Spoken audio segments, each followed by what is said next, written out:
my name is Gabby and welcome back to my channel, or if you're new here then welcome to my channel, and today's video is going to be my spoiler-free review for the Nobleman's Guide to Scandal and Shipwrecks by Mackenzi Lee, and then also just a book series wrap-up for the Montague Siblings series as a whole. I will have the content warnings for this book and all the other books linked down below in the description along with links to some resources, and let's go ahead and get into it.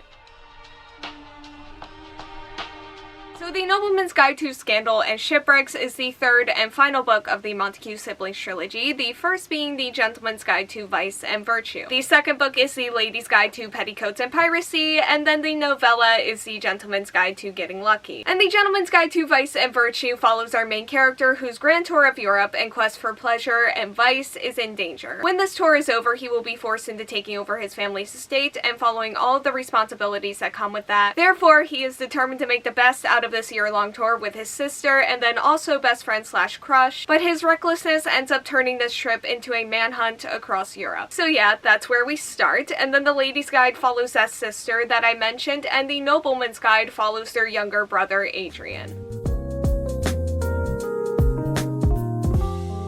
Let's go ahead and start talking about Adrian. I really liked him. I really appreciated, and in a lot of ways I'm very grateful for the journey that he went on throughout this book, mental health wise. So because of that, Adrian, and then also just kind of this book as a whole, do really have a special place in my heart, kind of just automatically. And his story is definitely not always easy, to say the least, but there is a focus on like taking small steps forward that I really loved. Otherwise, we also do get a lot of Monty throughout this book, who is our main character from book 1. And yeah, I loved him then, I still really loved him throughout this book, and he's going through his own things and own struggles and just journey of self-love throughout this book, and I just appreciated having his presence a lot because this is a long book and I liked having his personality there. But it is also a long final book, so I was glad to have him there in that sense as well. And it was also just really nice to finally get to see him and Adrian interact with one another and kind of just like develop this relationship throughout the book, and I thought that this book handled it in really interesting ways. As speaking of sibling relationships, Felicity was also there. I really loved her in her book, I really loved her in the first book, and I would have loved to have seen more of her in this one. But I appreciate that we just got her at all, just for kind of the same reasons as Monty, because I liked her personality and just wanted to see her before the series ended, and again, it was lovely and interesting to see her interact and develop a relationship with Adrian as well. And now it is time for what is by far my biggest complaint about this book, which is that there was not nearly enough Percy. One of the reasons why I love this series in the first place is both because of him as a character, but also his relationship with Monty, and I do really love what we got of him and that relationship in this book, and they do spend a good amount of time talking about him and like talking about their relationship even when he's not on the page, but I did really miss him, and again,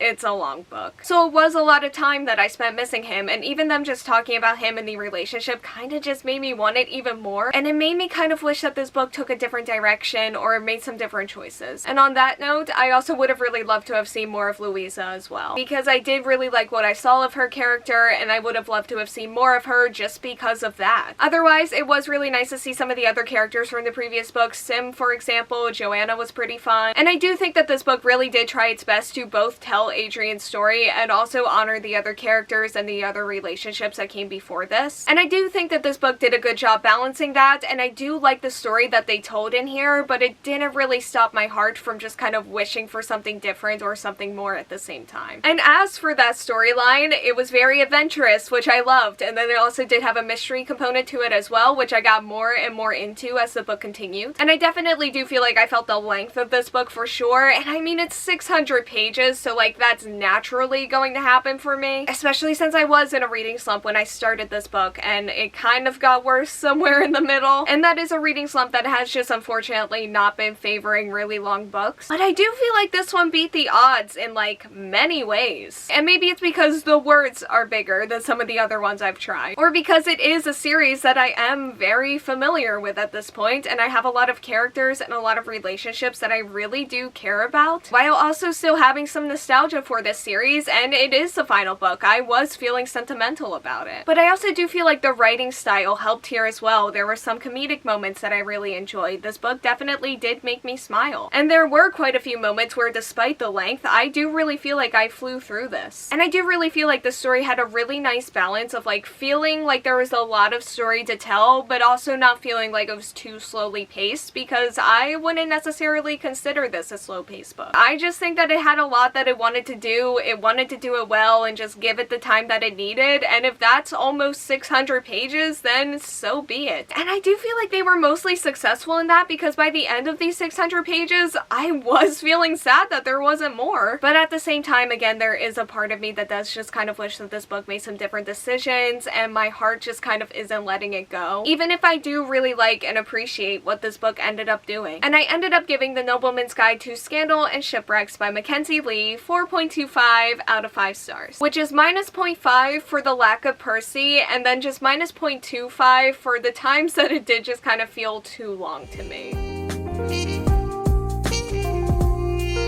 As for my overall rating for the Montague Siblings Trilogy, I gave The Gentleman's Guide to Vice and Virtue 5 out of 5 stars. I gave The Lady's Guide to Petticoats and Piracy 4 out of 5 stars. I gave The Gentleman's Guide to Getting Lucky 5 out of 5 stars. And I just gave The Nobleman's Guide to Scandal and Shipwrecks 4.25 out of 5 stars, which I think is going to bring my overall rating for the Montague Siblings Trilogy by Mackenzi Lee 4.5 out of 5 stars. Overall, I kind of feel like I've been reading this series for forever. Like, I got into this series when I first started reading, which is like maybe 4 to 5 years ago now, and it has definitely been a fun journey with a lot that I've really loved, characters that I've really loved, relationships that I've really loved, and I am really going to miss them for sure, but at the same time, I am really glad that I have finally finished this series, because again, 4 to 5 years. It just needed to happen. Okay, so that is all that I have for today's video. Thank you all so much for watching. Like, comment, subscribe, hit the bell, and answer a question that'll be around here